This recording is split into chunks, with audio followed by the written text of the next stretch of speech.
Oke, ini gue udah datang bersama Theo Derek. Ini influencer finance dan influencer keuangan lah ya. Relasi. Bisa relasi ya kan, bisa keuangan. Sekarang paling hits di Instagram, satu Instagram Reels kali. Amin. Sampai di sharing dari grup emak, dari mama gue sampai konglomerat ada yang sharing. Itu leader asuransi juga.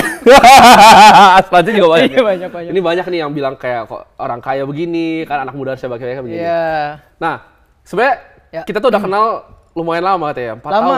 Lama. 4 tahun, dari 2020. 19, 20, ya. 21, 22, 5 tahun. Iya, sehari sebelum lu ketemu Pak Sandi ya? Oh iya. Kenalan. 5 tahun kita udah kenal, dari ngopi ya. Ngopi. Kita selalu ngopi. Belum sanggup 80 kata tapi belum sanggup 80. Justru kan waktu itu masih miskin, makanya 80 ribu. Iya, kebalik ya? Kebalik. Oh iya bener. Oh enggak, gratis gue dibayarin lo itu waktu itu. Oke. Gratis. Nah, siap. Di sini gue sebenarnya ada kayak beberapa pertanyaan sih di sini. Ya, monggo. Dari tim gue. Bukan dari cewek lu. Bukan. Lagi makan di bawah. Oke. Tapi di sini gue pengen nanya lo. Kesalahan apa sih yang paling fatal dilakukan sama anak muda dalam mengelola tuh keuangan? Ini baru pertanyaan satu udah kayak gini nih. Iya. Kesalahan apa kira-kira? Kesalahan anak muda yang pertama gitu ya. Kalau menurut gue, banyak yang salah karena mereka tidak mengenal kebutuhan, background, dan identitas dirinya. Apa itu coba? Karena gini contoh, kita kan sama-sama ada sharing konten ya nggak? Iya.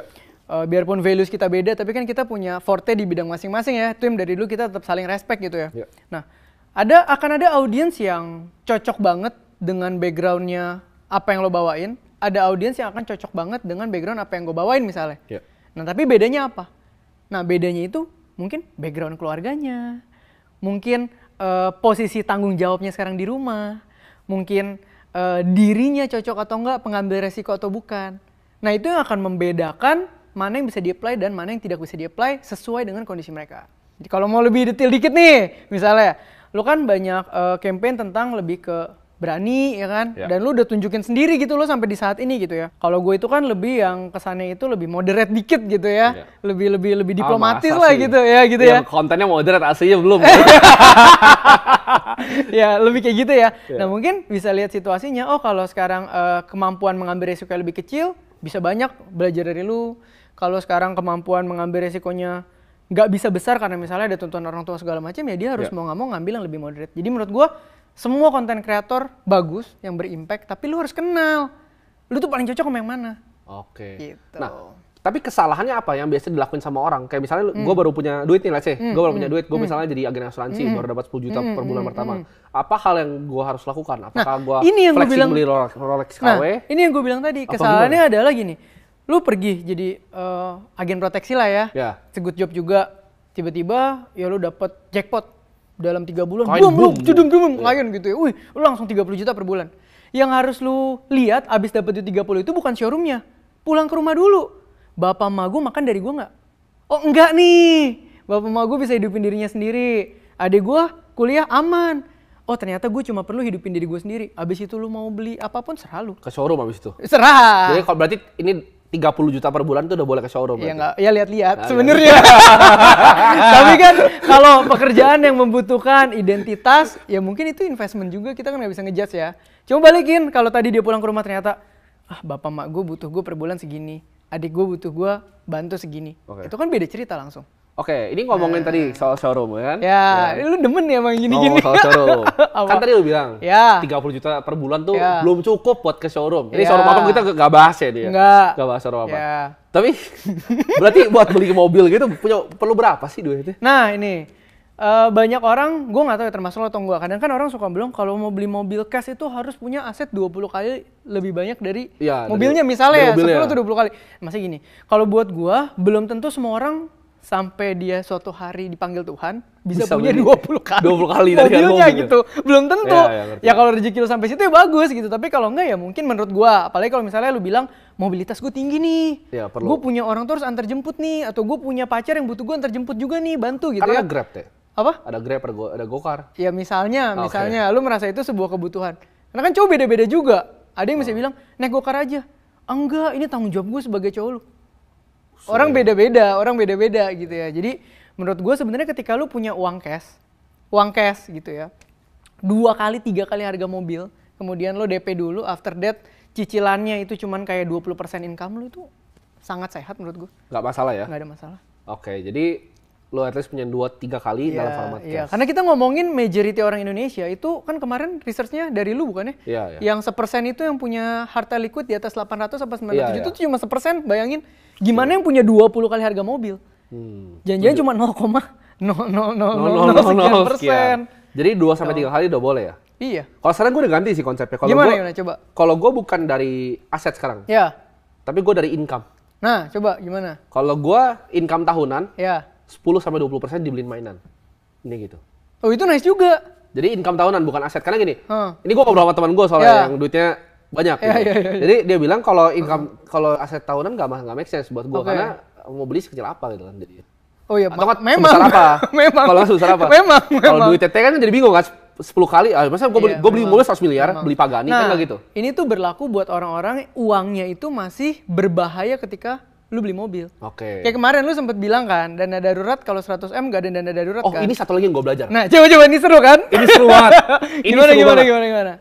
Gua belum ketemu orang yang duitnya. Ini gue ngomong kaya itu maksudnya. Ya. Lalu kasih tau angkanya nih biar nggak salah paham. Kayak kalau buat gue itu UNHWI. Ya. Di atas 30 juta dolar liquid cash tanpa properti. Oke, 30 juta dolar berapa tuh berarti? 550M lah. Oke. Ya, banyak sih. Orang UNHWI. Ya. Itu kalau pas gue ngobrol, punya dana daruratnya, ngapain? Nah, ini dia Tim. Ini baru jadi konten gue kemarin. Karena udah terlalu aman gitu. Jadi di kondisi kayak gitu, hidup lu nggak bisa darurat lagi, sebenarnya nggak ada dictionary kata darurat, bro. Bener. Mungkin di sana ya, dana keluarga kedua, dana keluarga nggak tahu. Gitu. Kan mungkin orang niat membantu banyak gitu ya, kita bisa menopang banyak keluarga. Bisa ada istri 1, istri 2, apartemen 3. Cuma maksud gue adalah orang yang butuh dana darurat adalah hidupnya masih bisa darurat. Setuju. Kalau lu punya dana, nggak usah segitu jauh deh, lu punya dana nganggur 5M, tapi lu punya asuransi, lengkap. Darurat lu di mana? Setuju. Iya dong. Iya. Sisanya mah itu nggak perlu lu pisahin, bro. Itu ya rekening lo aja misalnya. Rekening lo aja. Se-M gitu misalnya. Iya. Maka menurut gua presentase dan dana-dana ini semua dibuat buat certain income tertentu, Pak. Yang hidupnya masih bisa darurat. Yang mungkin tadi kalau akhirnya beli mobil kehidupannya terganggu. Iya. Tapi kalau orang beli mobil hidupnya udah nggak terganggu mah. Dan gue juga sebenarnya nggak setuju sih yang diajarin sama financial influencer kayak 50, 30, 20. Walaupun gue pernah berdosa ngajarin itu biar diplomasi ya. Iya. Gue dari dulu mikir, gue nggak pernah pakai konsep itu karena lu misalnya nih, lu punya income misalnya 10 juta sebulan, lu bagi 50, 30, 20 nih. 50 untuk biaya hidup kan, jadi 5 juta, make sense dong. Make sense. Tapi kalau di saat income lu kayak 500 juta, masa lu buang 250 juta untuk makan dan lain-lain? Nggak bisa. Nggak bisa, jadi itu menurut gue nggak kepake. Nggak bisa, menurut gue semua teori tuh ada tiernya, Tim. Bener, ada tiernya. Mungkin lu sampai income 20-30 juta masih make sense. Iya, masih make sense. Karena lu ada lifestyle yang ikut naik kan. Iya, even 50 masih make sense. Masih make sense, tapi begitu nggak usah jauh-jauh income lu 200 aja sebulan. Udah nggak make sense. Nggak mungkin lu habisin 100. Buat makan gitu. Buat makan, nggak mungkin. Bener. Gitu. Menarik banget. Tapi kalau lu sendiri deh, lu sendiri. Target lu kayak mau beli mobil atau mau beli rumah tuh gimana hitungannya? Aduh, gua nggak punya mobil, bro. Nggak, kok gue tau kalau lu rumah hitungannya nggak jauh kan? Soalnya lu cerita gue udah lama beli rumah. Gini, kalau rumah gimana? Lu ngomong yang beneran lu lakuin, jangan diplomatis kayak gue tadi. Enggak, anjir. Apa nih? Berapa kali? Apa nih? Rumah yang lu gini deh, rumah yang lu barusan beli berapa kali dari aset lu? Rumah yang gue barusan beli? Ya, rumahnya berapa? Dibanding aset lu? Enggak lah, udah intinya aja. Intinya aja. Nah, kan? Lu bakal ngomong gini kan, oh boleh nih kalau misalnya KPR segini 30% masih sehat, tapi yang lu lakuin apa? Rumahnya berapa kali? Enggak, gak usah ngomongin harga rumah sama asetnya. Cicilannya aja deh, cicilannya setidaknya gue selalu bilang, kalau cicilannya ternyata di proporsi income lu kecil, itu good. Kalau buat gua, berapa kebetulan cicilan rumah gua. Bolehnya berapa kalau untuk orang normal? Mungkin 20%, it's good. It's good, tapi lu berapa? 2%? Ya, ya, di bawahnya lah. Jangan mancing gua lu. Di bawahnya lah. Oke, ini gua mau nanya. Karyawan kan untuk dapetin uang 100 juta susah nggak sih untuk karyawan? Ini apa per bulan atau apa nih? Aset lah gitu. Aset dapetnya 100 juta. Kalau udah income-nya nyentuh 8 sampai 10 juta menurut gue bisa. 100 juta per bulan? Oh enggak, ini lu ngomongin apa? Aset atau income? Aset. Kalau aset berarti kan lu punya waktu misalnya 2 tahun nih, gue mau tabung sampai ke sana. Ya mungkin masih bisa. Oke. Jadi target orang Indonesia kan banyak yang sangat terobsesi sama angka 1 miliar gitu. Kan banyak, bahkan gue juga berdosa tuh bikin 1 miliar pertama kayak gitu. Apa ini? Gimana cara nyampe sana teh untuk orang-orang yang biasa? Karyawan, mungkin kadang gini ya, orang tuh banyak ngomongin gini, oh lu supaya bisa nyampe ke sana itu lu harus saving dan diinvestasikan gitu ya ngomongnya. Tapi menurut gue itu sebenarnya secondary-nya. Primary-nya kalau lu mau punya aset yang semakin besar itu nggak ada rumus lain selain tambah revenue stream atau naikin earning powers. Tapi kan bisa punya equity di tempat lain yang bisa naik sendiri di belakang. Bisa, tapi kan itu ngomongin orang yang sudah lewatin tier ini nih. Lu kalau mau ngomongin 1M pertama atau ngomongin bahkan 500 juta pertama, pasti ada peningkatan dari tadinya lu biasa sampai lumayan. Nah itu yang peningkatannya akan ngaruh banget adalah earning powers. Income lu makin gede, lifestyle lu naik dikit-dikit, gapnya makin gede kan, ya pasti kekumpul lah itu lama-lama. Kalau menurut gue sih, sebenarnya apalagi di Indonesia, lifestyle gue rasa sih ada mentoknya tuh. Jadi maksudnya gini, mungkin lu spend 50 juta, tapi bisa jadi nggak pernah naik lagi dari 50 juta gitu kan. Soalnya bisa, itu bisa benar, itu benar. Kalau gue sih udah rasa gue udah flat sih sekarang. Itu benar. Karena gue gede lagi, lu flatnya aja udah gede. Nggak lah, gue paling ya 20 juta lah sebulan. Anjir, nggak mungkin banget. Buat beli 1 botol tuh. Oke, gue kasih nih, misalnya gue kasih lu, gue challenge lu. Ya. Lu kan financial influencer nih. Iya. Let's say lu ilangin semua uang lu. Tidak, lu jeder dapat 100 juta nih sekarang. Jadi cuma uang lu cuma 100 juta. Lu bakal ngapain? Ini ngomongin kalau misalnya seperti biasa, maksudnya duit gue sekarang nggak ada, gue dapat 100 juta nih ya. Tapi ini tetap karakter gue ya. Karakter, gini, pemikiran lu aja deh. Pemikiran lu mau baginya kemana? Karena kan gue tau kondisi lu kan lu punya yang lain biaya. Gini.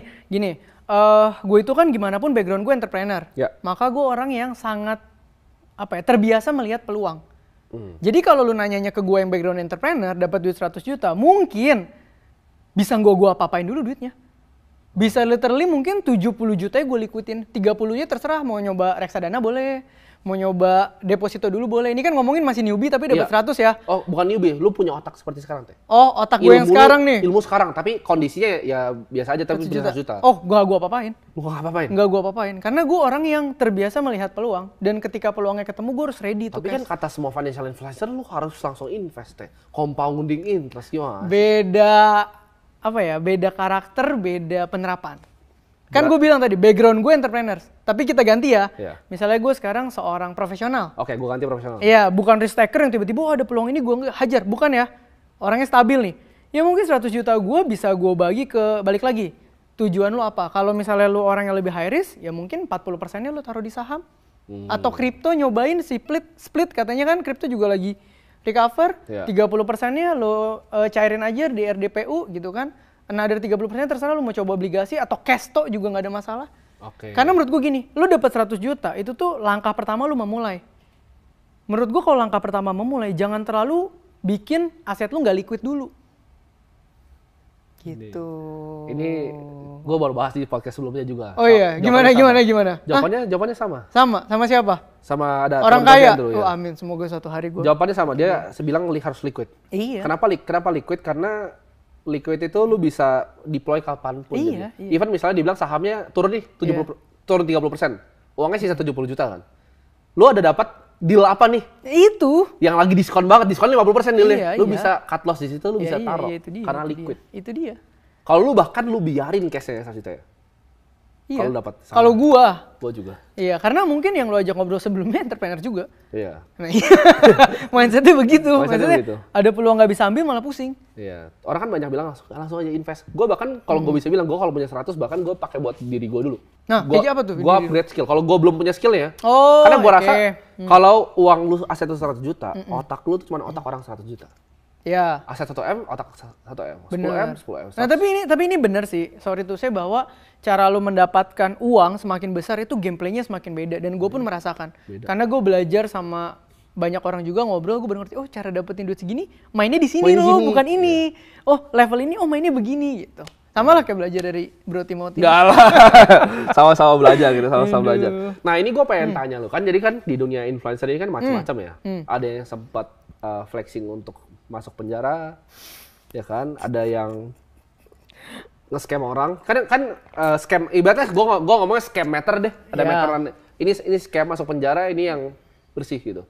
Kan banyak nih yang di daerah sini. Ada yang sampai masuk bui, ada yang sampai ekstrim bikin robot trading, bener-bener purely nipu orang. Gue mau nanya lu, tanggapan lu tentang orang yang flexing quote-unquote di sosial media kayak gitu. Kayak misalnya flexing foto depan cek kelas, jualan kelas gitu. Nge-rhyme loh, cek kelas jualan kelas, nge-rhyme. Itu spesifik amat ya? Gue sampai kaget loh. Ya anggap gue nggak tahu lah itu ceritanya siapa ya. Iya, nggak tahu. Jadi mungkin dibagi lagi beberapa audiens ya.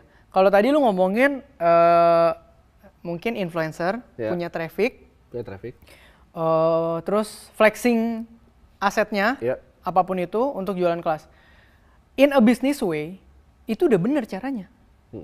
Karena kalau lu mau jualan kelas atau jasa kayak begitu, yang lu harus show adalah credibility-nya. Ya, dia punyanya checklist, ya dia show checklist. Dia punyanya apa, ya nanti dia show-nya apa. Akan membantu nggak buat penjualan kelas ya? Pasti membantu. Sama dengan bisnis rekrutmen. Kita katakanlah misalnya proteksi atau MLM gitu ya. Ada nggak yang salah dengan liburan ke luar negeri? Nggak ada. Ada nggak yang salah dengan tiba-tiba lu ganti mobil? Nggak ada. Karena apa? Karena lu punya sebuah tanggung jawab di mana lu harus memperlihatkan pekerjaan ini memang selejit itu untuk merekrut orang. Nah ini kita ngomong apa adanya tentang bisnis rekrutmen. Gitu. Tapi gue nggak tahu, bisa aja janjian ada influencer yang emang anak konglo lifestyle di situ. Ya kalau lifestyle di situ nggak ada yang salah dengan itu.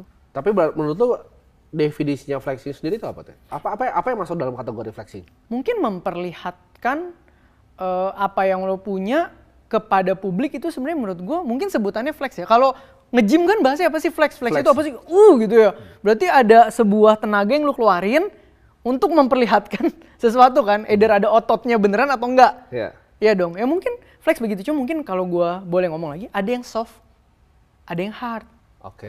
Gitu loh. Itu yang gue lihat gitu loh. Flexing sebagai definisi, gue lupanya dari Cambridge atau mana. Nah itu apa tuh? Yang lo bilang benar, memamerkan suatu barang ke masa publik, tapi ada quote on quote secara tak menyenangkan.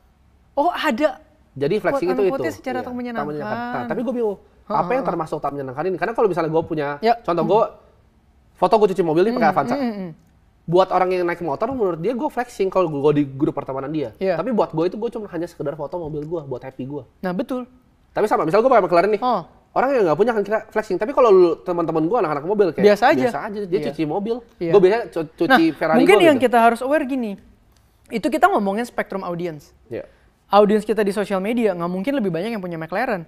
Setuju. Sehingga kalau lu posting McLaren, kalau lu dapet 70% orang bilang lu flexing, itu realita yang akan lu dapat. Pasti. Karena audiensnya begitu, ya dong. Tapi kalau lu share di grup WhatsApp yang isinya semuanya punya McLaren, paling cuma nanya, lu ganti yang ini? Gitu doang. Iya nggak sih? Gitu. Menurut gue ya susah di situ, karena kita sendiri kan tadi lu bilang 1% doang loh tim punya harta liquid 900 juta. Tapi menurut lu ada hubungan nggak antara flexing, maksud gue tuh gini, flexing yang walk the talk sama yang enggak? Flexing yang walk the talk sama enggak? Menurut gue kalau kan bisa sewa kayak gitu. Menurut gue kalau lu walk the talk dan lu emang punya pun lu kasih lihat, itu nggak bisa dibilang flexing juga ya maksud gue. Maksudnya gini loh, kalau gue orang yang ternyata turun ke bawah terus itu garasi rumah gue tiba-tiba mobilnya 20 isinya Ferrari, gue foto, ya gue juga nggak ada niat flexingnya yang rumah gue begitu. Gue nggak bisa memiskinkan diri gue. Iya kayak orang di private jet kan, kadang teman gue ada yang foto di private jet, ya memang dia naik private jet gitu loh. Iya lifestyle itu, cuman stereotype flexing jadi jelek. Karena banyak yang menungganginya buat kepentingan yang nggak seperti itu. Untuk nipu orang. Iya, jadi sebenarnya ada yang salah nggak? Enggak, tapi karena ditunggangi banyak kepentingan dan merugikan banyak orang, muncullah stigma ini. Gitu. Menurut lu pribadi, jualan kelas itu adalah hal yang salah atau nggak? Karena ini gue baru bahas kemarin. Ini yang gue ngobrol kemarin ya duitnya triliun gitu. Dia pun ikut kelas. Kayak ikut kelas public speaking, ikut kelas saham, bahkan pernah ya ikut kelas gue juga gitu. Ikut kelas kripto sama gue. Menurut tuh salah nggak sih jual kelas itu? Orang kan bilang jualan ludah. Gini, jual edukasi menurut gue nggak ada yang salah. Tapi ada edukasi yang bisa dipraktekkan, ada edukasi yang tidak bisa dipraktekkan. Nah, edukasi yang tidak bisa dipraktekkan dan lu tahu dari awal itu nggak akan berguna buat orang, lu jual karena lu tahu itu laku, baru menurut gue itu ada problem yang harus tanya di situ. Tapi kalau edukasi yang lu jual memang bisa berimpact buat orang, apa yang salah? Sekarang jual ludah. Sekarang gini loh, lu tahu betapa pentingnya ludah. Lu ngomong apapun, orang bisa bertobat. Lu ngomong apapun, orang bisa bunuh diri. Influence, apa lu mau bilang cuman ludah, ngapain dia bunuh diri? Gue katain, ini orang gak berguna nih, ini gelas seumur hidup gak berguna nih gelas nih. Cuma ludah loh, bisa bunuh diri ini gelas nih. Gak bisa gue ngomong cuma ludah, this is so powerful bro. Ini bisa menumbuhkan orang, bisa menghancurkan orang. That's problemnya adalah siapa yang menggunakan ini. Senjata gitu ya? Loh. Iya, ketika lu ngomong kayak gitu, gue pun akan ada program-program kayak gitu kok. Gue juga mau, lu juga mau. Kalau orang belajar sama lo, orang belajar sama gue, sama-sama bisa berkembang, bukankah kita jadi berkat buat orang? Gitu loh. Kecuali, Tim, gue ajarin lu cara minum dari gelas ini nggak pakai tangan nih, gitu ya. Gue bisa nih, gitu. Lu bayar 20 juta gitu? Ngerti gak maksud gue? Atau masuk grup gue dapat informasi ordal. Iya, atau apapun lah. Gitu. Ya begitu. Itu loh maksud gue. Tapi kalau memang apa yang lu jual baik, apa salahnya? Jual ludah yang bisa menumbuhkan orang tuh gak ada yang salah. Sekarang, sorry to say, kita belajar masalah agama setiap minggu. Khotbah, ceramah, itu semuanya apa? Dari pendengaran. Emang kalau gak ngomong, ada yang bisa didengar? Gak ada bro. Oke, jadi mereka ngomongnya jual ludah karena mereka lebih pilih ibaratnya jual keringat dapetnya lebih sedikit. Nggak. Nah itu gue gak berani ngomong ya. Cuman mungkin, tapi orang bisa kesel beneran. Misalnya, lu gila materi semurah ini lu jual 20 juta jualan ludah lu. Bener itu. Karena orang ngerasa gak worth it. Tapi kan ada juga yang kayak, gila ini bagus banget loh Tim. Banget, lu jual cuma 3 juta. Iya. Asal ada value-nya. Iya. Gue merasa price to value discrepancy-nya sih. Asal bener value yang lu kasih itu beneran gitu. Iya. Kayak misalnya gue udah buka kelas kan nggak murah juga. Tapi yang lu bisa belajar situ kan lu gak bisa cari dimanapun. Nah, itu gak ada yang salah dengan itu dong. Iya. Gue ngerti. Tapi fine line-nya itu apa? Titiknya yang nge-break jadi orang tuh jadi kesel tuh apa? Menurut gue semua dimulai dari intensi. Misal, wah gila nih jualan ludah gampang ya dapet duit. Intensi gue udah begitu nih. Begitu gue bikin kelas, gak mungkin kelas gue ada isinya. Karena yang gue pikirin hitungan price dikali jumlah orangnya. Price kali volume doang. Volumenya, terus mau berapa kali setahun. Kira-kira kalau bikin ini setahun gue udah dapet beli apa. Beda sama intensinya. Iya, contoh sorry nih, bukan gue ngomongin apa, tapi lo tahu ya gue dari berapa lama? 8 bulan yang lalu gue sebelum bikin konten ngobrol sama lo. Iya. Gue bilang apakah Tim, gue mau bikin konten supaya gue bisa dapat uangnya. Gue tahu persis. Jadi kita sempat ngobrol sebelum bikin reels ya. Iya. Kan gue bilang lu cari format lu kan. Iya. Terus lu ketemu lu hantam terus kan, lu fokus. Iya, kan? dan gue ngomongnya apa? Tim, gue ngerasa gue pengen jadi berkat yang realistis nih. Iya, udah gue share. Ngasilin duit gak? Ngasilin. Tapi intensi dari awal bukan kayak, gue mau sikat nih brand-brand buat endorsing. Enggak gitu loh. Orang bikin red card aja gue 3 kali dikatain kemurahan. Kan gue yang ngatain lu mulu. Iya benar itu dia. Oke. Menarik. Kalau misalnya menurut lu, KPR rumah tuh worth it atau enggak sih? Waduh, ini berat ya.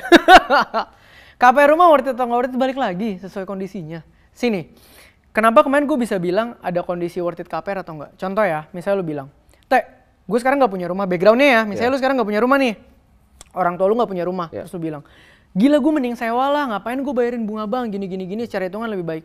Gue akan tanya, lu mau punya anak gak? Bisa mau. Gitu. Misalnya lu mau, lu pengen anak lu punya rumah atau enggak? Ketika lu jawab mau, semua hitungan lu gak akan valid, kenapa? Harga yang sekarang gue bayar mahal buat bunga bank, untuk meringankan anak gue nanti. Itu langsung gak valid statementnya. Karena gue emang bayar harga buat anak. Tapi ketika lu bisa ngomong, ini nggak worth it lah gini.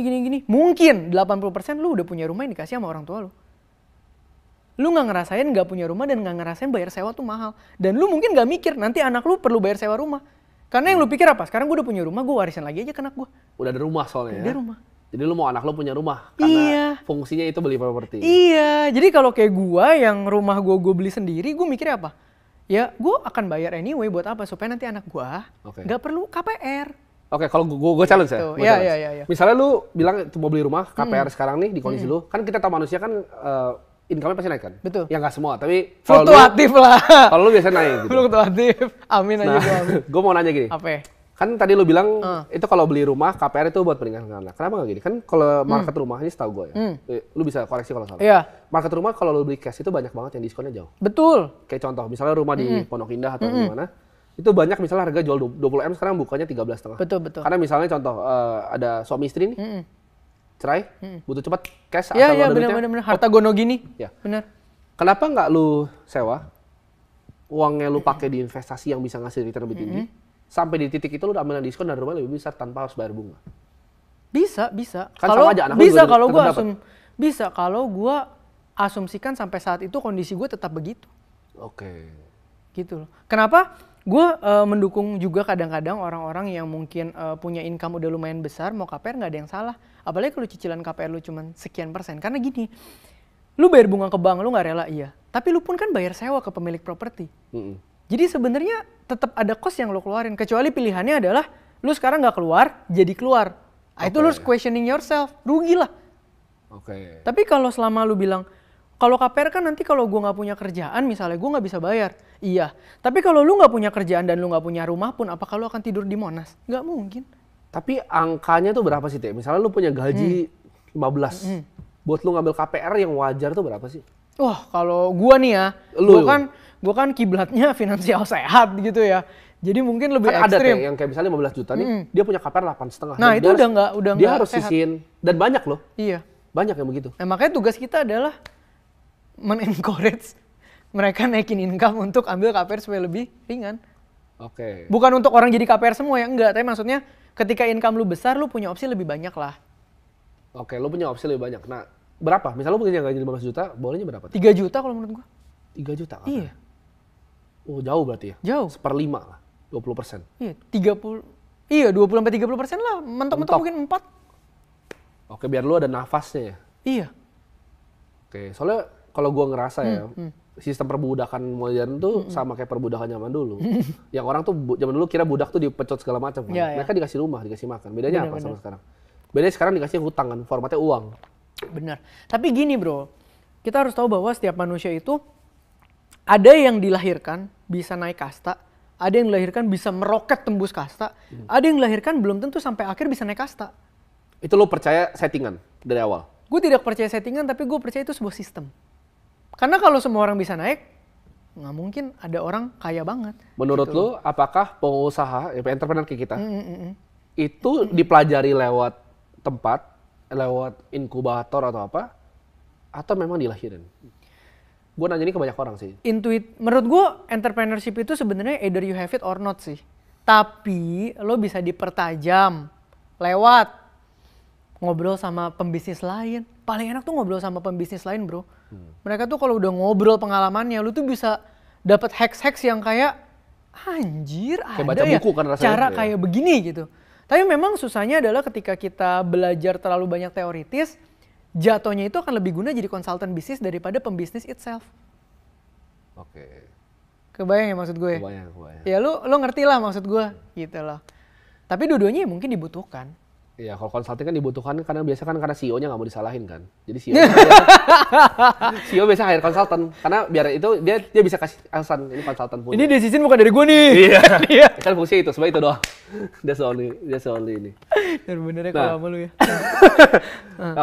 Itu menarik sih karena banyak orang bilang pebisnis itu bisa diajarin. Menurut gue betul. Kayak lu bisa ngajarin marketing, operational, finance itu bisa diajarin.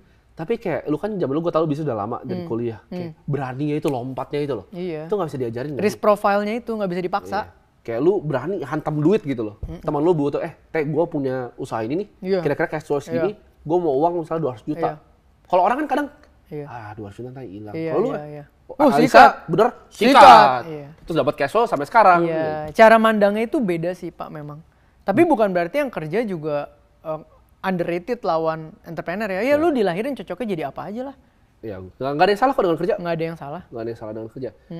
Nah kalau menurut lu tapi gimana caranya nge-train seseorang tuh untuk jadi pengusaha yang lebih baik? Nggak ada yang lebih bagus dari pengalaman sih Pak. Digampar lah ya. Iya, digampar realita hidup. Lu pernah digampar paling parah apa di bisnis? Bisnis? Ya lu ngerasa anjir, ini lagi mulai ini. Waktu itu kan gue kan bisnis pameran dari 8 tahun yang lalu ya. Terus waktu itu gue sempat dapat momentumnya ekonomi lagi naik tuh, jadi bikin bisnis apapun full terus tuh kapasitinya. Di situ gue berasa, cash flow lagi kenceng nih, gue bikin franchise expo Nah ini mungkin kalau buka data juga masih ada nih, gue pernah DPJ Expo kalau nggak salah.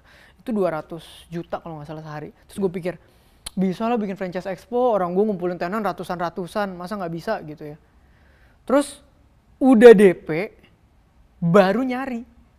Ngerti nggak lo? Oke, sekarang gue ketemu dia.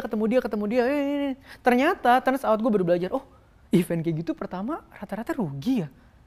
Karena mereka harus bangun the branding of event for next year-nya. Terus gue hitung-hitung lagi, ini rugi yang harus gue suffer berapa nih kalau gue lanjut? 1 bio lebih. Udahlah. Let go. DP-nya gue angusin gitu. Jadi gue mending let gue 200 juta di posisi gue kayak masih 7 tahun yang lalu tuh gue kayak masih berasa kayak 3 hari tidur gue gak enak gitu loh. Kena mental. Dari situ gue belajar, nggak boleh so ide nih. Research dulu baru gerak, nggak ada nih kayak kemarin. Gerak dulu baru research. Nah itu gobloknya gue sih. Iya sih, gue dari dulu juga gue selalu research sampai bener-bener matang banget baru gue berani lompat. Nah sih. Itu bener. Gue hitung dulu gitu. Nah iya. Kalau jatuh, at least jatuh di mana? Karena gue lagi terlena bahwa bikin apapun untung, bikin apapun gak rugi. Masa ini rugi, sikat dulu aja Pak. Oke. Manfaat yang lu dapetin dari sosial media apa Teh? Banyak. Paling gede banyak lu dapetin dari sosial media. Ini buat gue personal nih ya. Personal. Yang pertama, yang menurut gue bikin gue happy banget adalah ini gue jadi nomor 3 aja deh karena ini agak agamis ya. Yang pertama dari segi bisnisnya dulu deh. Gue kan ada pameran, ada agency, ada media and community juga gitu ya. Nah ini tuh sejak personal brand. Jadi kayak agency tuh klien tiba-tiba udah buat lama ya? Banyak. Terus misalnya brand-brand besar yang kerja sama gue SQL dengan agensi lain, lama-lama wondering, wah gue enak nih kerja sama lu, sekalian aja pakai agensi lu. Oh, jadi malah diundang buat sambil menyelam minum air. Iya, gitu. Terus pameran mungkin kalau dulu ya, yang susahnya adalah lu belum tentu bisa punya pameran di semua tempat. Karena kan lu tahu pemainnya banyak yang udah lama-lama ya. Nah dengan ada personal branding ini, gue dapet tempat tuh jadi bener-bener enak, jadi lancar, dimudahkan. Karena udah tahu nih si dia gitu, ngobrol juga nyambung gitu. Jadi buat bisnis ke impact semuanya gitu. Jadi semua bisnis gue bisa maju juga, credibility-nya ke bawah. Yang kedua itu lebih ke, ya ini mungkin klise ya, tapi lu tahu ya, gue bikin ini bukan buat monetisasi di awal, memang literally mau buat impact, dan gue bersyukur aja. Bener-bener banyak yang seneng dan terbantu gitu. Malah gue ada satu channel namanya Teman Koteo. Ini dari kemarin 10.000 sekarang tiba-tiba 12.000 member. Itu isinya kayak gereja kecil bro. Jadi itu isi dimana gue bisa menuangkan hasil ibadah atau hasil saat teduh gue share ke dalam sana. Dan gue nggak mau masukin endorsement apapun ke sana. Jadi gue literally kayak, guys ini nih hasilnya. Tapi gue bukan menuju ke satu agama doang ya. Gue selalu bilang belajar bareng. Dan banyak yang repost, banyak yang terbantu dan beda agama. Itu yang bikin gue, sosial media bisa gini juga. Padahal banyak loh orang bilang, lu mau wisdom, jangan sosmed. Lu mau hal yang baik, jangan harap di sosmed. Ini bisa loh. Oke. Gitu. Nah baru yang ketiga, ternyata monetisasinya gokil juga gue bilang. Kalau bisnis kita selalu ada margin bro, selalu ada potongan cost bro. Bikin event, sekian. Potong biaya sewa, potong pegawai, potong apa. Kalau brand placement, sekian. Udah marginnya segini. Full of margin gitu. Bisnis di sosmed lah ya. Iya, ya bukan bisnisnya, kita terima brand placement-nya pun menurut gue quite good sih. Quite good. Jadi se-efek itu lu bakal saranin orang nggak untuk mulai kayak personal branding gitu? Iya, sekarang kalau orang nanya gue, kok menurut lu satu hal yang perlu gue lakukan apa? Gue akan bilang content creator. Kenapa? Semua job, semua bisnis, lu pasti akan harus bikin konten juga. Lu lihat, lu masuk misalnya jadi agent proteksi, lu akan lihat tiba-tiba banyak banget dia bikin konten baru kan. Lalu suruh bikin konten. Even lu masuk kerja deh sekarang ke sebuah brand. Mungkin kalau lu bisa bikin konten, brandnya akan bilang apa? Bikinin konten dong buat brand ini. Iya. Lu bikinin TikTok kita dong. Nah, itu dia. Jadi content is king menurut lu sekarang? Sekarang, iya. Krusial. Okay. Skill yang harus anak muda punya, kayak 3 skill utama menurut lu apa aja? Yang pertama, nggak pakai gengsi. Itu skill gengsi. Bukan tuh ya. Itu gue nggak tahu, tapi itu menurut gue penting banget. Karena gue ngelihat banyak anak muda zaman sekarang karena sudah terpatok kayaknya bisnis tuh keren, masuk media segala macam. Menurut gua banyak hambatan kalau lu gengsi. Sedangkan kalau lu masih muda, lu jualan apa yang salah? Kalau lu masih muda, lu mulai dari bawah, apa yang salah? Nggak perlu kejar kelihatan kerennya gitu. Karena zaman sekarang gue lihat mau startup langsung ya kan? Ya never know. Sekarang gue lihat gini loh, duit tebal sama keren zaman sekarang tuh pilih satu. Oh setuju juga. Kalau lu udah jalanin ini 10 tahun, ini bisa nyatu. Tapi kalau di awal, biasanya ini pilih satu, Pak. Orang kira tuh gue bikin kayak sekarang tuh 1-2 tahun. Nah, gue kerja udah 9 tahun lebih. Nah, makanya udah orang, mau jalan 10. Iya, orang kira kayak, wah gue mau keren gitu. Biasanya nggak gitu profitable. Gue mau profitable banget Biasanya nggak bisa dibuat terlalu keren. Biasa bisnis paling profitable entah itu bisnis sampah atau bisnis bahkan plastik. Iya. Oh itu yang gila-gila Pak. Yang unik-unik loh justru. Olah limbah. Iya, yang lu rasanya olah limbah. Gila. Cobain lu lihat waste management. Iya. Gila itu. Makanya. Ya menurut gue sih kayak gitu tadi gengsi. Terus yang kedua adalah soft skill. Apa aja tuh soft skill? Interaksi sih. Cara dia network sama orang. Yang gue lihat di Gen Z ini kebanyakan gini. Mereka tahu banyak, tapi experience itu belum nyampe situ, Tim. Jadi ada wisdom. Ada gap yang namanya kalau nanti experience ketemu ini jadinya wisdom. Nah ini ada gap nih. Nah ini kalau lu mau interaksi sama orang yang di atas lu, ini tuh nggak boleh begini. Lu nggak akan dapat apa-apa. Okay. Lu harus turunin, being humble, serap. Gitu. Itu yang gue rasakan. Karena gue banyak karyawan Gen Z kan. Yeah. Gimana? Pengalaman lu karyawan Gen Z gimana? Iya kayak taunya banyak banget. Tapi experience-nya tuh belum keep up.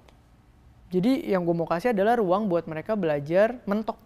Bahwa apa yang gue tahu nih ternyata gue belum jago anjir. Kan Dunning-Kruger ya?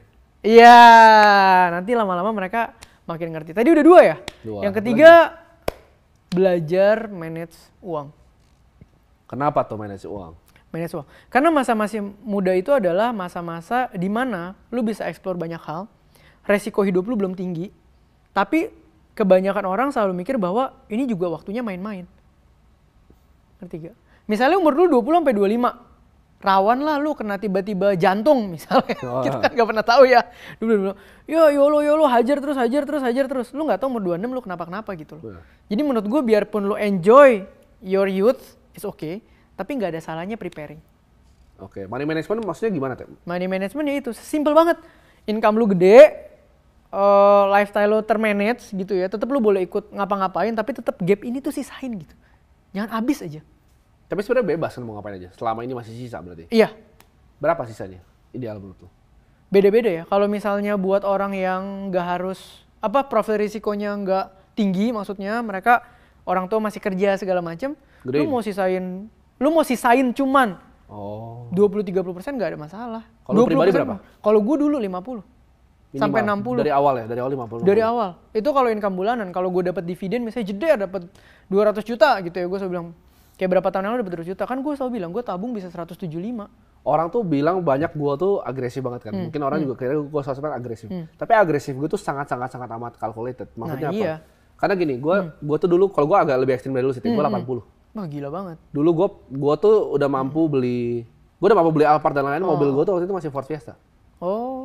Gue tuh sebenarnya kalau orang tahu gue dari awal nih, teman-teman gue yang masih makan warteg, gue tuh udah mampu makan omakase, gue masih makan warteg pas masih bikin agency. Apa bahasanya? Delay gratification bilangnya. Soalnya hal itu yang gue lakukan sebenarnya bukan karena pelit atau apa, tapi karena ketakutannya sangat dalam. Kayak waktu itu gue sempat ngomong juga di podcast Richard, uang gue tuh gue nggak mau bayar kuliah 20 juta. Gue nggak mau bayar waktu itu. Richard bilang pelit banget, tapi maksud gue gini, gue tuh punya ketakutan gue waktu itu nggak bisa bikin uang yang sama karena gue nggak pede sama skill gue. Gue pikir klien gue, karena gue agency kali ya. Klien gue kan kadang ganti-ganti kan. Kadang bahkan ada yang nggak mau bayar karena kontrak gue kurang bagus kan. Oh iya, kebayang. 2 bulan. Jadi kayak gue kadang uang bolong-bolong. Nggak ada angka pasti soalnya. Nggak ada angka pasti, kelihatannya gede. Tapi gue tuh selalu pikir di belakang otak gue, kalau uang gue tuh habis mau gimana. Jadi gue tuh save-nya bener-bener gila. And yet se-ekstrem itu pun sebenarnya nggak sehat buat kita. Iya sih, kalau gue pikir lagi sebenarnya dilonggarin ke 50 bisa. Waktu itu gue saking ekstrimnya 80 dan itu ke bawah sampai sekarang. Gue saving tuh kalau sekarang lebih kali ya mungkin. Gue sudah angkanya 90 sih. Gue 85 ke atas. Iya karena kan income lu peningkatannya jauh. Gue save-nya segitu, 85 sampai 90. Nah iya, makanya. Karena yang penting tuh saving rate, bukan income lu berapa buat apa. Saving rate. Dan itu habit. Ada rumusnya itu kan. Dan itu habit. Habit yang ke bawah dari income lu 10 juta per bulan sampai mungkin 50, sampai mungkin 100, sampai mungkin 300. Kalau habit lu udah kayak gitu ya lu gak akan miskin. Lo orang dapat makin gede tabungan lu juga makin banyak. Gimana cara habisnya? Setuju. Gue tuh gak tahu, gue punya ketakutan pribadi kalau gue miskin besok tuh gimana. Jadi gue uangnya tuh selalu kayak gue keep gitu. Kebayang. Nah ini gue pengen nanya tentang aset juga teh kalau lu kan ada ngomong kunci untuk anak muda nih mau investasi adalah diversifikasi. Tapi gue belum ketemu satu orang kaya yang gue kenal yang diversifikasi. Ya beneran kaya, ONHW. Yeah. Gak ada satupun yang gue kenal yang diversifikasi. Oke. Either misalnya dia properti mogul, dia kan ngomong kayak, oke gue bangun sini, properti semua. Dia jago di saham, dia saham sampai 1 triliun. Dia jago di misalnya bisnis apa, dia nggak pernah punya bisnis yang lain, emang di situ konsentrasinya. Atau di aset kelas yang mana, gue juga ketemu di kripto yang di Bali, ada yang orang beli sehari 100 miliar, gue udah ketemu orang Singapura. Nah ini balik lagi, ini sama kayak lo ngobrol, ini sama kayak lo ngobrol tentang dana darurat bro. Semua rumus ekonomi dan keuangan tidak akan works jika orangnya udah banyak uang. Karena gue yakin ilmu ekonomi ini dibuat untuk orang yang lagi berjalan menuju ke sana. Kalau lu punya duit udah 100 M, lu mau diversifikasi, serah lo. Lu mau nggak invest? Ya mau drawdown 20% juga 80 M gitu. Lu mau 100% mana? Serah lo. Itu udah nominal yang kayak nggak usah diatur, serah lo. Udah nggak bisa diatur. Ngerti nggak lu? Nggak ada teori yang akan. Tapi mereka dari awal untuk sampai segitu, mereka nggak pernah pakai diversifikasi. Nah, mereka satu. Kayak gue tahu lu, Lu kalau lu mau ngomong reksadana segala macam, gue tahu aset lu tuh bisnis sebenarnya. Iya betul. Lu tuh konsentrasi banget. Bener. Jauh banget. Portfolio gue bisnis sama yang lain, bener. Iya, lu dalam. Bener. Nah, lu kayak nyebur gitu lu satu. Bener. Nah, balik lagi makanya gini. Kenapa disebut kata diversifikasi oleh gini? Kita bedah ya, mayoritas orang Indonesia itu bukan entrepreneur, Pak. Tapi profesional. Oke. Profesional itu fluktuatif hidupnya nggak kayak entrepreneur. Stabil. Maka diversifikasi itu dibutuhkan banget sama mereka. Untuk apa? Karena mereka nggak punya waktu untuk dive deep ke dalam masing-masingnya, lo ngerti nggak? Kalau misalnya lu sekarang entrepreneur kayak gue, misalnya, kenapa gue bisa concentrated di bisnis? Karena gue hidup 8 tahun di bisnis terus. Balik lagi kan, makin lo ngerti suatu hal, lu taruh di situ semua gitu. Kayak uangnya kan misalnya gue tahu bisnis lu pasti lebih gede karena lu bisa punya uang, let's say misalnya 3 miliar nih, udah perlu beli saham A yang lu belum tahu ternyata isinya bagaimana, lu mau dengan taruh di bisnis lu yang lu tahu puternya persis kemana lu puter. Nah itu. Iya kan? Ya itu. Makanya ketika misalnya kalau orang bisnis, oh gue ada order buat gelas ini nih tim bulan depan, gue lagi dapet duit misalnya katakanlah sekian M gitu ya. Wah ini gue udah tahu nih 6 bulan ke depan demandnya gede banget. Ya lu gak mungkin taruh tempat lain, lu udah pasti taruh sini. Tapi apakah orang lain punya akses buat ini? Enggak. Apakah orang lain tahu ini? Enggak juga. Di uang berapa mulai dapat akses kayak gitu? Bukan uang kali ya, network. Gue setuju sih, sebenarnya gue juga nyari uang udah nggak kayak biasa. Karena kadang kita kan pasti bisa mendanai gitu. Ada orang dapat proyek kayak gini, punya uangnya nggak? Nggak punya. Nggak punya, nyarinya lu lagi. Lu mau nggak tim patungan? Ya biasa gitu sih. Biasa gitu. Terus kayak cepat dapat duitnya balik lagi. Iya. Maka menurut gue yang itu, kalau lu mau ukur urusan finance buat orang-orang yang sudah HNWI itu, nggak akan ada yang masuk lah tim. Perpuluhan aja nggak masuk.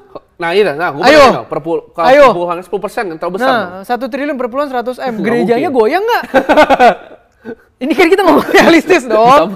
Disamperin ini. Nah, ini bukan urusan ekonomi doang loh. Ketika uang lu udah sebanyak itu, nggak ada yang works bro. Teori apapun udah nggak make sense. Lu perpuluhan 100 M. Ayo, lu yakin tuh 100 M ini pakai bener semua? Seru nih, ngomongin uang selalu seru. Ini realistis aja pak. Kalau misalnya gini. Uang berapa di Indonesia yang menurut lu kayak udah namanya orang kalau luar negeri sebutnya fuck you money. Kayak lu udah bisa sendiri lah. Lu udah bisa ngapain aja, udah bebas. Indonesia ya, taraf hidupnya berapa menurut lu? Aset berapa? Bingung ya kalau aset ya. Kalau cash flow dulu deh, menurut gua per bulan orang itu hidup 50 sampai 70 juta seboros-borosnya aja udah lumayan kok. Di Indo udah lumayan ya? Iya. Ya gua nggak tahu, mungkin kalau tiap weekend 3 kali buka table mungkin habis. Ya, tapi kalau lu ngomongin biasa-biasa, lu mau makan yang sejuta, makan yang 2 juta, udah cukup banget. Dan lu punya lifestyle 70, mungkin orang bilang, boros banget lu sebulan 70. Lah kalau income lu 300? Nggak masalah dong. Itu cuma 20% tip. Hitungannya aja udah nggak masuk tuh yang tadi 50%. Problem banyak orang income 50, spendingnya 70 tuh. Nah itu buat dia. Buat pamer naik BMW kan biasanya. Itu dia. Itu gimana tuh gitu? Enggak tahu. Nggak boleh itu. Nggak boleh. Nggak boleh itu. Kategori maksanya itu tapi apa sih? Maksa itu menurut gua, ini menurut gua ya, nggak usah pakai teori nih. Setiap manusia pada dasarnya, ketika mau beli barang dan hatinya deg-degan, dan hatinya mikir berulang kali, biasanya itu pasti di dalam dirinya sendiri mereka tahu mereka tuh sanggup atau enggak. Contoh, Lu misalnya sebulan dapat 200 juta. Tim, ke Bali lah besok 20 juta. Yuk, happy-happy 3 hari. Gas teh. Gas langsung. Nggak ada pergumulan batin di dalam diri lu. Kenapa? Karena lu tahu itu cuma 10%. Karena buat lu itu enteng. Gitu loh. Gue mau counter ya. Gue pernah ada pergumulan batin. Gimana? Waktu pas gue mau beli jam. Itu kan itu 17. Jangan ngomong kalau ini investment ya, ini tadi konsumtif ya. Oh iya konsumtif. Gue ada pergumulan batin. Karena kan mikir kalau hati bergetar. Gue waktu itu antara pilihnya itu atau ada yang lebih murah tuh Rolex Daytona Platinum Ice. Iya, 400-500 itu. 800 ya? Sayang. Anjir. Gue tuh pergumulan dan pergumulan batin beli yang mana ya. Tapi bener sih nggak sampai gimana sih. Iya nggak sampai gimana. Tapi kalau lu yang kayak udah berkali-kali mikir apa, misalnya kayak tiket Coldplay deh. Oh oke, nih gue sambungin. Coldplay kan cuma sekali nih. Ya padahal di negara lain banyak sih. Banyak. Oke, Coldplay kan cuma sekali. Ya itu gue udah. Pakai aja dana darurat sih. Ya kan gue udah pernah bahas. Kalau ibaratnya 2 bulan doang dana darurat lu bisa balik proporsinya ya, why not? Balik lagi ya. Kadang orang mikir gini, ini kan darurat banget kok. Maksudnya kita kan Coldplay nggak darurat. Ya kalau lu tahun depan meninggal, lu mati sekalipun nggak pernah nonton Coldplay. Lu POV-nya bakal bilang apa? Goblok ya. Bener gak sih maksud gue?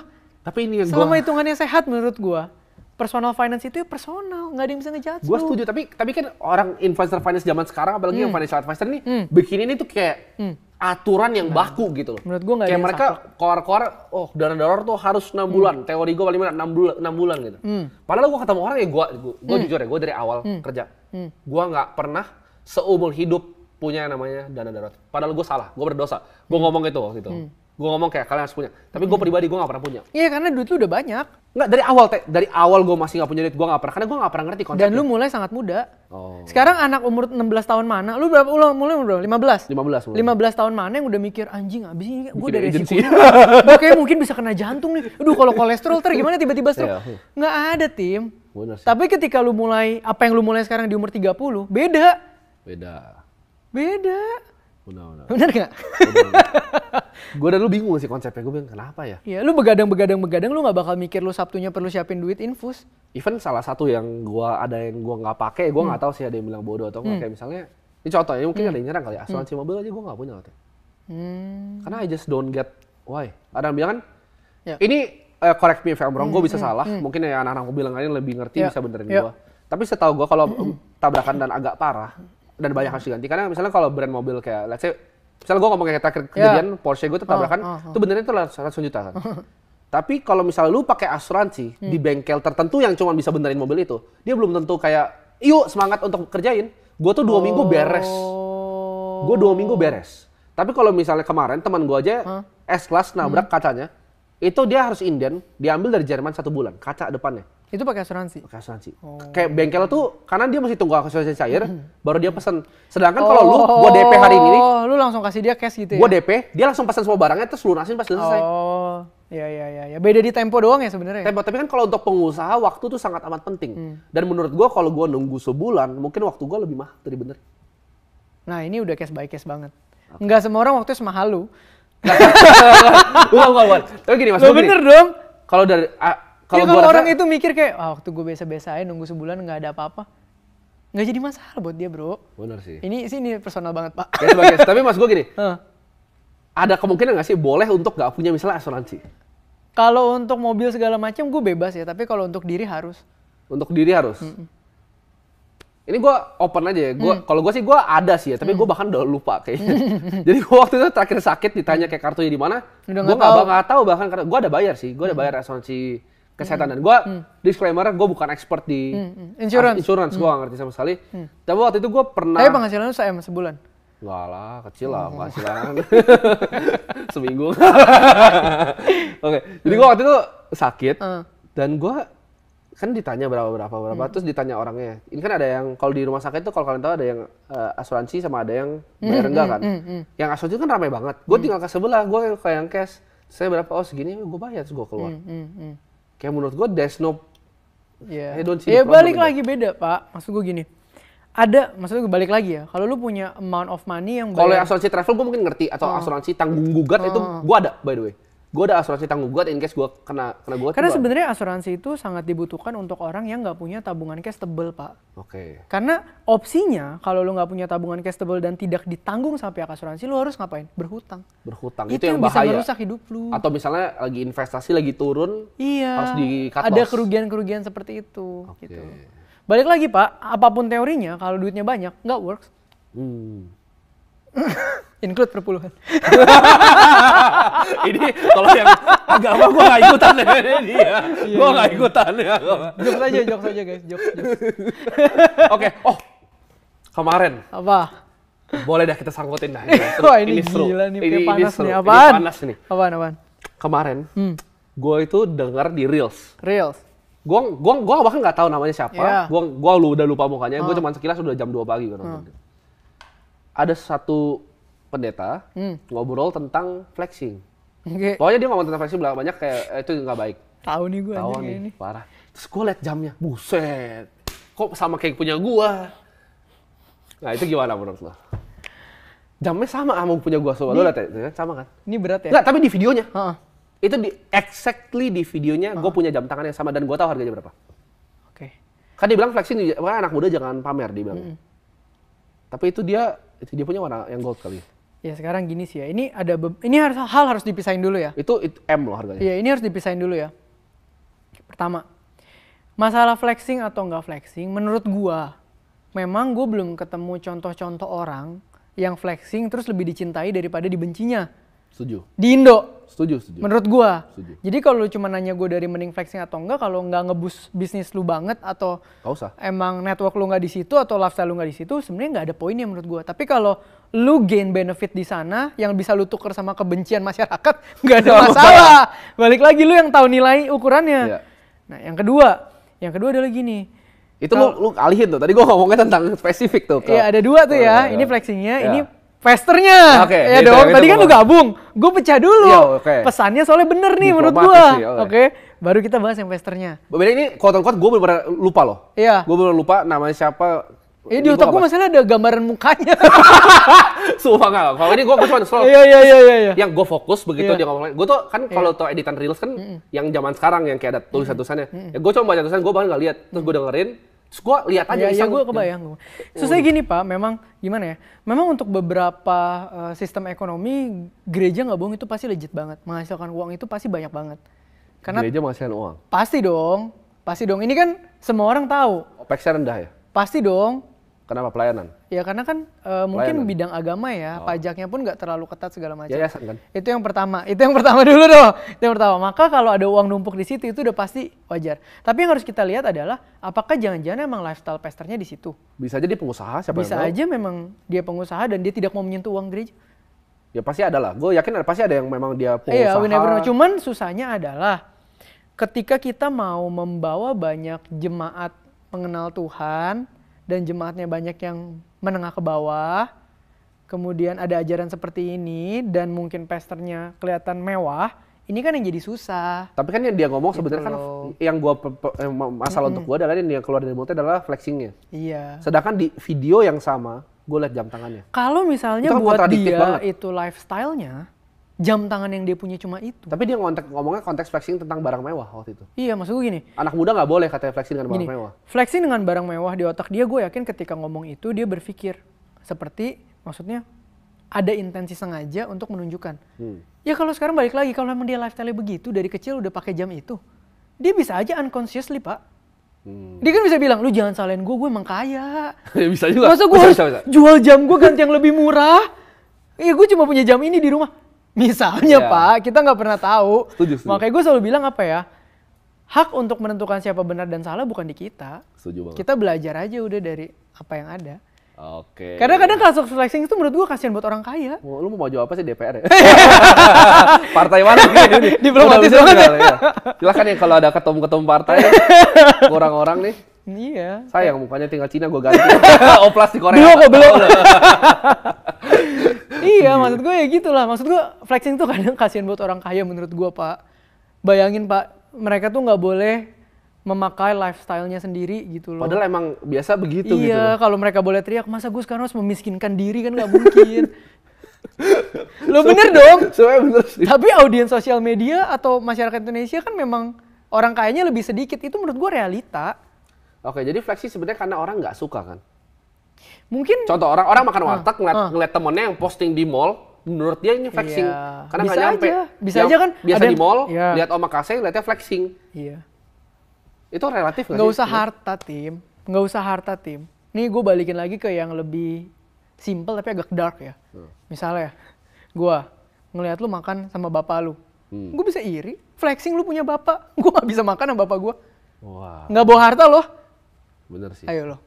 Lu pergi liburan sama keluarga lu. Anggaplah ke Bali deh. Emang ke Bali flexing? Enggak loh. Lu cuma ke Bali doang. Bertiga sama keluarga lu. Terus gue bilang, anjing nih flexing mentang-mentang gue nggak punya bapak emak. Nggak bisa, Pak. Ini tuh terlalu luas spektrumnya. Manusia memang tapi begitu. Iri berarti? Iya. Iri dan dengki sebenarnya? Ya mungkin iri. Lebih besarnya mungkin diiri. Gitu loh.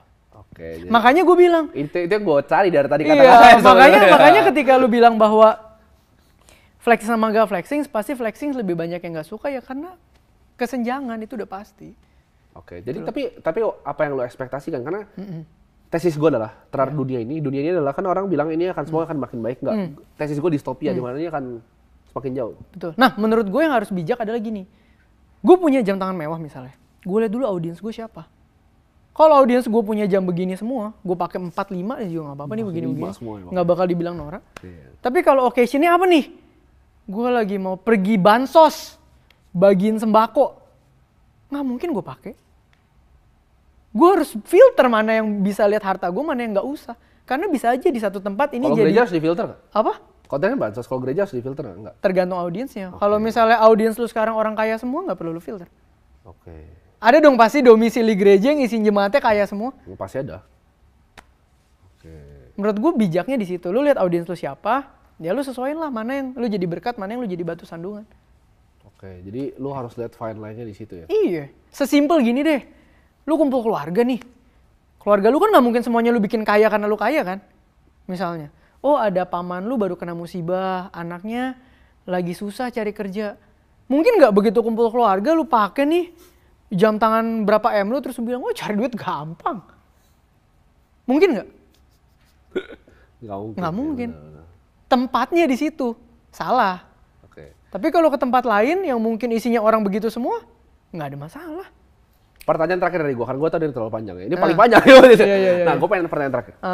Ngomongnya saya tadi soal keluarga. Kalau misalnya ada orang datang kan bos Theo nih. Aduh, mana ada bos-bos sih. Terus datang gini, keluarga lu misalnya paman atau siapapun, Teh ini kayaknya lagi ada ini nih. Kebutuhan 10 juta dong, udah duit datang gini nih. Iya. Bisa gitu kan, kayak gini. Pertama lo ngomongnya basa-basi dulu. Iya, pasti dong. Santai kasih nih snack, terus udah kalau udah begini nih, minta. Iya. Nah, itu gimana caranya? Depend, kalau gue merasa alasan... Investasi bodong tuh soalnya kan? Iya, kalau gue nggak jadikan ini charity sih.